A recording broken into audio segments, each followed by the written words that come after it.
Bonjour à tous, cette vidéo est pour les grandes sections et ce sont les rituels.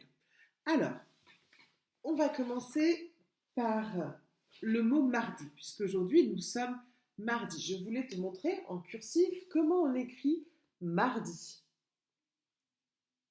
Alors, Zéliane et Noah et Célia, vous pouvez essayer d'écrire le mot mardi.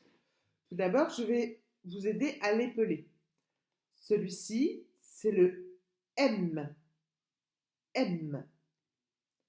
Celui-là, c'est le A.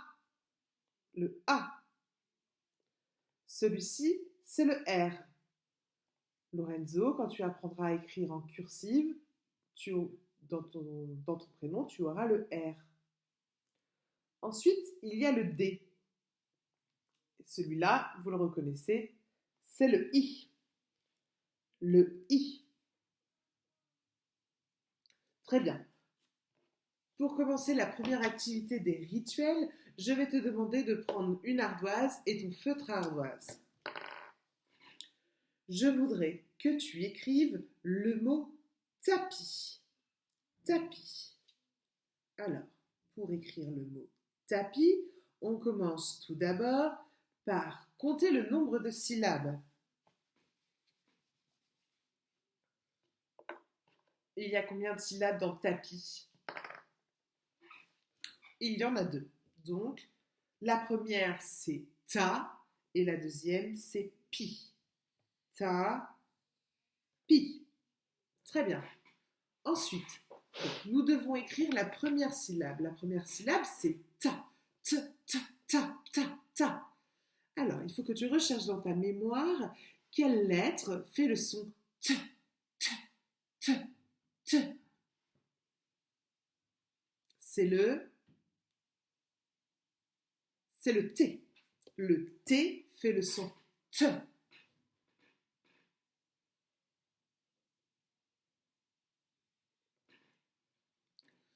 Mais ce n'est pas fini. Pour écrire la syllabe ta, il nous faut une voyelle. Donc, quelle voyelle nous allons utiliser pour faire le son ta? Réfléchis bien. Tu peux déjà l'écrire si tu as trouvé. C'est le son A.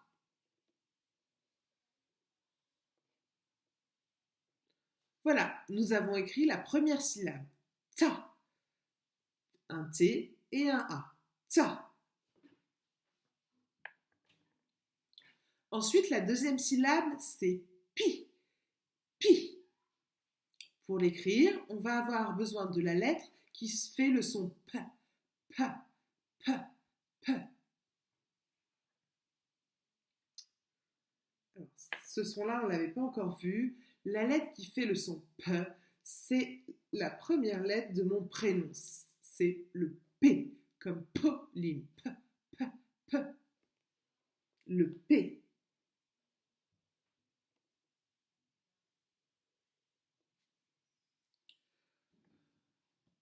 Pour continuer la deuxième syllabe, nous avons besoin cette fois d'une voyelle. Quelle est la voyelle que l'on utilise pour faire le son pi? Pi. Pi. Regarde ma bouche, je souris. Pi. C'est le I. Le I. Alors, tu as bien écrit tapis. Par contre, comme je te l'ai déjà expliqué, parfois, il y a des lettres qu'on n'entend pas. Et dans tapis, il y a un S à la fin que l'on n'entend pas. Donc il ne faut pas oublier de l'écrire, le S. Hop, voilà, tu as écrit tapis. Tu peux me dire si tu as réussi.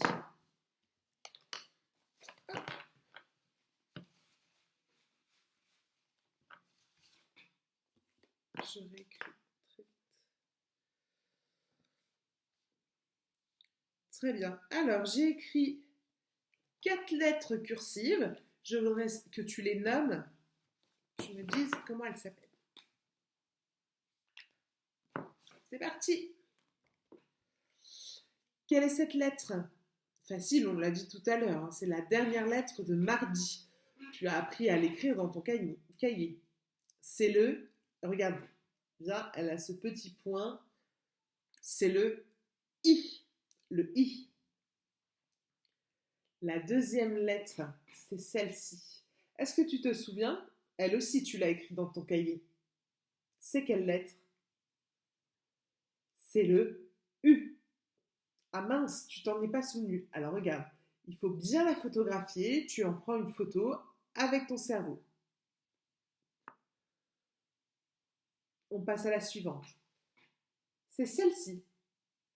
Est-ce que tu sais quelle est cette lettre? Rappelle-toi, tu as essayé de l'écrire hier sur ton cahier. C'est le T. Le T qui fait le son T, comme dans tapis. Et la dernière lettre, hop, je passe par ici, c'est eh bien c'est le P de Pauline, ou alors de poule, le P, P, P. Prends-le bien en photo, c'est le P.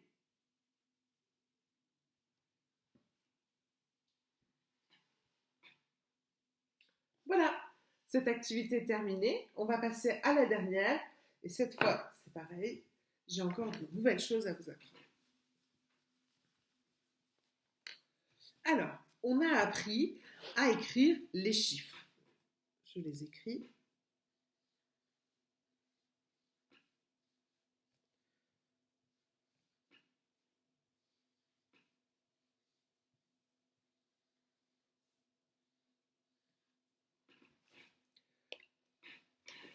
Voici les chiffres.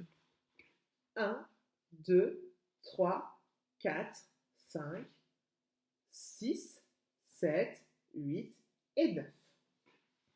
Aujourd'hui, je voudrais te montrer comment on écrit la suite des nombres, c'est-à-dire 10, 11, 12. Pour écrire 10, j'utilise le 1 ici. Le 1. Le 1. Et ensuite, j'y ajoute un 0. Le 0. Le 0, c'est comme un rond. Je commence donc en O pour faire un rond. Voilà, j'ai écrit le 10. Toi aussi, tu peux écrire 10 sur ton ardoise. C'est le 10. Prends-le en photo. Ensuite, c'est très simple. Pour le 11, je garde le 1 ici. J'enlève le 0 qui est là. Et je rajoute un 1. Voilà, j'ai écrit 11. 11. Un 1 et un 1. C'est 11.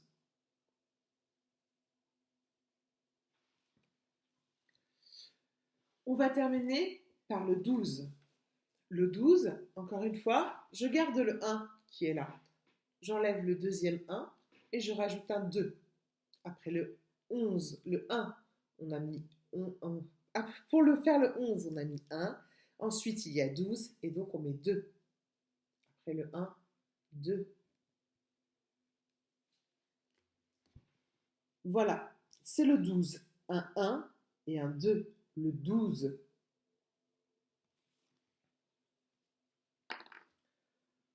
Je peux donc faire la suite des nombres. 1, 2, 3, 4, 5, 6, 7, 8, 9, 10, 11 et 12. On reverra ça tout au long des semaines, ne t'inquiète pas. 10, 11, 12.